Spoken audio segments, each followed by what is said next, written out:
အားလုံးပဲမင်္ဂလာပါယနေ့မှာဒီနေ့ပါကြည့်ပေးမလဲဆိုတော့ကို့အကြောင်းပေါ့နော်ကို့အကြောင်းလေးရင်ကြည့်တာကို့အကြောင်းလေးကြည့်ပြီးဘာပေါ်လာမလဲလို့အာရုံပြုထားနော်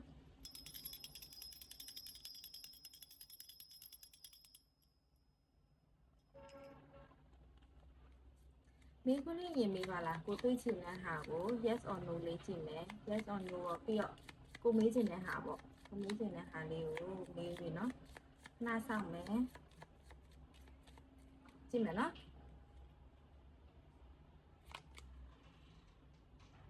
လှုပ်ချင်တာလှုပ်လို့ရပြီအချိန်ကြပြီတဲ့ဒီမှာ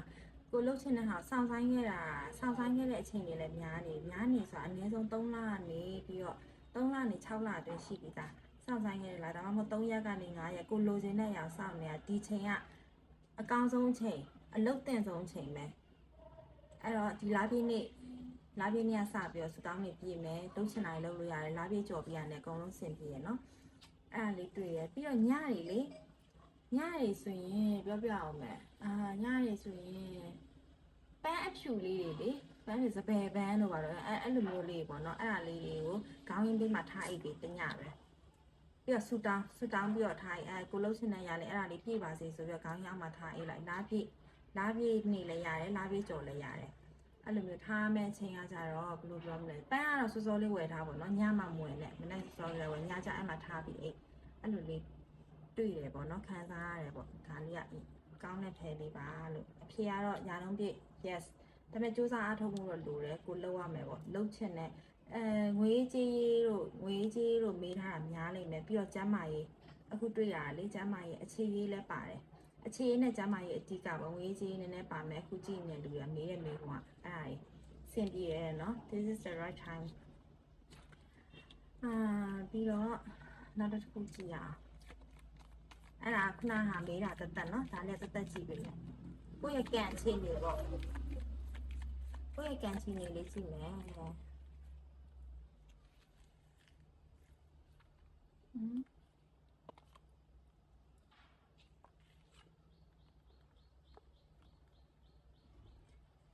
အခုချိန်ကလေနည်းနည်းပါဝါတွေအာဏာတွေကြီးဖို့အချိန်ရောက်လာပြီစက်ပစ္စည်းနဲ့ပတ်သက်တာတွေဝင်လိမ့်မယ်ပြီးတော့နောက်တစ်ခုကကိုယ့်ရဲ့ပြောစကားဆိုစကားတွေအရင်တော့ထပ်ပို့ပြီးတော့အောင်လိမ့်မယ်လို့မြင်တယ်နော်အောင်လိမ့်မယ်လို့မြင်တယ်ပြီးတဲ့အခါကျတော့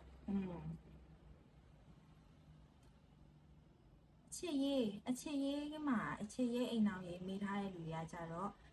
ကိုပြောစကားဆိုစကားကိုအရင်အထက်ပို့ပြီးတော့နားထောင်လာမယ်ဒီတစ်လကနေ3လအတွင်းကိုချစ်လာမယ်ကိုစောင့်ရှောက်မယ်အရင်တော့မစောင့်ရှောက်တဲ့လူတွေကိုရဲ့အဖော်ပေါ့နော်စောင့်ရှောက်တာမြင်လိုက်မယ်တချို့ကတော့အဖော်မဟုတ်ဘူးလုပ်ငန်းကိုင်ငန်းမှာအတူတူပူးတွဲလုပ်တဲ့လူတွေဆိုရင်ကိုပို့ပြီးအရင်ထပ်ပို့ပြီး view ဆိုင်မယ် partnership တွေအရင်ကောင်းတယ်ပေါ့နော်အလုပ်လုပ်ရင်နှစ်ယောက်တွဲလုပ်လို့ကောင်းတယ်ဆက်ပစ္စည်းနဲ့ပတ်သက်တဲ့လူတွေလုပ်ငန်းချဲ့ထွင်ခြင်းနဲ့ဆိုရင်ချဲ့ထွင်လို့ရတယ်ဆက်ပစ္စည်းဝယ်လို့ကောင်းတယ်ဒီချိန်အကျိုးမြတ်များရမယ်ဒါပေမဲ့တစ်ခုရှိဝယ်ရင်တော့နှစ်ခုဝယ်အဲ့လိုလေ energy ရရနော်နှစ်ခုဝယ်ရမယ်တစ်ခုဝယ်နှစ်ခုဝယ်ဆက်ပစ္စည်းနဲ့ပတ်သက်ပြီးတော့ပေါ့နော်နှစ်ခုဝယ်ဆိုတာဥမာထားလိုက်ပါတော့ဈေးကြီးတာတစ်ခုဝယ်ရဲဆိုရင်သူနဲ့ live ဖတ်တဲ့အသေးလေးတစ်ခုဝယ်တာတော့နှစ်ခုကတော့အနည်းဆုံးဝယ်ရမယ်ပေါ့နော်အဲ့ဒါမှအဆင်ပြေမယ်ရောင်းဝယ်အရာဆက်ပစ္စည်းနဲ့ပတ်သက်ပြီးရောင်းဝယ်ကောင်းတယ်အဲ့ဒါလေးတွေ့ရပြီးတော့နောက်တစ်ခုကလေလုပ်ငန်းအဟောင်းပြန်လုပ်ချင်တဲ့လူတွေအဖော်ပိုင်လုပ်တယောက်တည်းဆိုရင်တော့လုပ်လို့မရအောင်အဲ့လိုမျိုးတွေ့ရနော်ပြီးတော့ပထန်းဒိတ်ထံဝင်ရမယ်အနှောက်အယှက်ရှိလို့ပထန်းဒိတ်ထံဝင်ရမယ်ပထန်းကို9ရက်အနည်းဆုံးဝင်ရမယ်9ရက်ရတယ်18ရက်ရတယ်45ရက်ရတယ်45ရက်ဆိုအကောင်းဆုံးဒါပေမဲ့ပြီးတော့လှုပ်စေခြင်းတဲ့အရာဘာလဲဆိုတော့မနက်4နာရီကိုလှုပ်စေခြင်းတဲ့ပထန်းကိုလေ9ရက်တော့အနည်းဆုံးယူရမယ်အနှောက်အယှက်တွေပျောက်သွားလိမ့်မယ်အနှောက်အယှက်ကနည်းနည်းလေးအနီးနာလူကိုစော်မဲ့ပုံစံပေါက်တယ်ဒါပေမဲ့အခုကိုတော့တိနေပါတယ်ဘယ်သူကိုစော်မလဲနောက်ကျောသားနဲ့ထိုးမလဲစော်မလဲဆိုတာတိနေပြီးသားပေါ့နော်အဲ့တော့ပထန်းရွတ်လိုက်ရင်ဝင်လွင့်သွားလိမ့်မယ်ကိုချစ်တဲ့လူဖြစ်မချစ်တဲ့လူဖြစ်မယ်ကိုမောင်နှမသားချင်းလည်းဖြစ်မယ်မိသားစုတိုင်းလည်းဖြစ်မယ်တငယ်ချင်းလည်းဖြစ်မယ်သမီးကြီးစားလည်းဖြစ်မယ်အိမ်အောင်ဘက်လည်းဖြစ်မယ်ဒါလူရင်းကိုခေါ်တာလူရင်းဆိုတဲ့ energy ရတယ်ပေါ့နော်အဲ့ဒါလေးတွေ့ရဲအဲ့တော့ကိုပြောသမျှဟောသမျှရဲ့အဆုံးသတ်လေးကြည့်အောင် short reading မယ်ဆိုတာလေးကြည့်ပြမယ်ဒါပေမဲ့ဒီနေ့ပြောတာတွေကအကုန်လုံးကအရေးကြီးရဲ့ကဏ္ဍမှာပါတယ်နော်ကဏ္ဍနည်းနည်းအပြောင်းလဲကြီးရဲ့ပေါ့ဆုံးရှုံးမဲ့လူတွေလည်းရှိရယ် လှုပ်ရှားရမယ့်လူရှိရယ်ပြီးတော့အကျိုးမြတ်များရမယ်ကိစ္စတွေလည်းပါတယ်เนาะအဓိကအကြောင်းအရာတွေပဲခုကပြတာဒါတော့ယနေ့ခံစားတာလေအခြေရေးအဆင်ပြေလိမ့်မယ်သိလားအဆင်ပြေလိမ့်မယ်ဆိုတာကတန်ရောစင်နေမြတ်တာတွေကြီးမားပြီအိမ်တော်ကြီးကိုမြင်တယ်တန်ရောစင်နေမြတ်တာတွေကြီးမားပြီးတော့မှအခက်ခဲပေါင်းစုံဟိုပွဲလိုက်ကွာလိုက်ရန်ပြလိုက်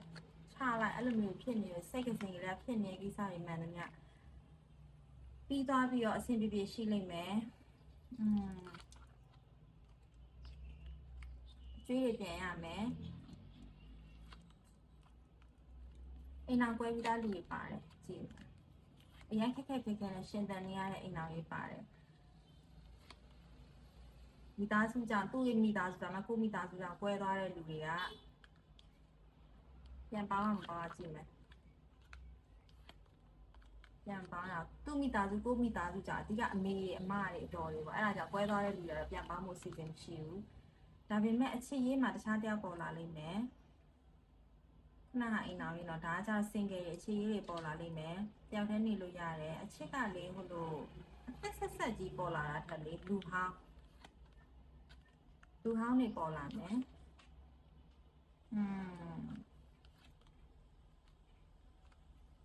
relationship တမားတွေဂရုစိုက်ရမယ် relationship တမားတွေတပ်ပါတီတွေ့တယ်တပ်ပါတီကတယောက်တောင်မဟုတ်ဘူးအဲ့တော့ဖောက်ပြန်တဲ့ကိစ္စပေါ့နော်ဒါအခု relationship အကြောင်းပြောမယ် single တွေကတော့အဆင်ပြေတယ်ဒါပေမဲ့တယောက်တည်းနေပိုကောင်းတယ်ဒီတစ်လနေ3လအတွင်း relationship တမားတွေကအိမ်အောင်ရေးမဟုတ်နော် relationship တမားတွေကတယောက်တောင်မဟုတ်ဘူးသူကနည်းနည်း easily လုံနေတာဖောက်ပြန်တာလားဘာလားအဲ့လိုမျိုးရှိတာအရင်တော့လည်းကို့အခါကလှုပ်ဖူးပြီးသားကို့လည်းတည်ရနော်တည်ရနဲ့ဖြတ်လိုက်နော်တချို့ကန်ညံ့နေရတယ်အဲ့ဒါကြီးကြောက်ပါတယ်ကျွန်မပြောပြမယ်10ရက်အတွင်း X ပြန်လိုက်အဲ့ X နဲ့ညာမှာဒါ X နော်10ရက်အတွင်း X ပြန်လိုက် X နဲ့ညာမှာဆိုမြန်ကိုလက်ထပ်ဖြစ်မှာအပုံစံတွေ့တယ်ပြီးတော့ရနက်ပြောပြမယ်ရနက်ကရနက်အာယုံနဲ့ဟောတာဒီဖဲတွေကိုကြည်နေတာတော့ကနေပထမဆုံးအားယူတာပဲရှိတယ်ဒီဖဲရဲ့အသေးစိတ်ကို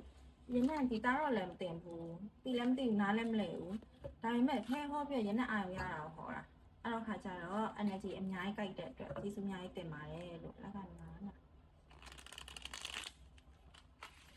အဲ့တော့ခါကျတော့တင်တန်းနေမေးလို့လေရနက်တင်တန်းလည်းဖွင့်ပြမှာမဟုတ်ဘူးဘာလို့လဲဆိုတော့ရနက်ဒီလိုဟောရမယ်တာဝန်နဲ့ဝတရားရှိရပါတော့ဟောပြီးတာအဲ့တော့နားလေလားတက်လားဆိုတော့နားလည်းမလဲတက်လည်းမတက်ဘူးပါမှဒီတိုင်းလေးပဲဟောပြီးတာပေါ့နော်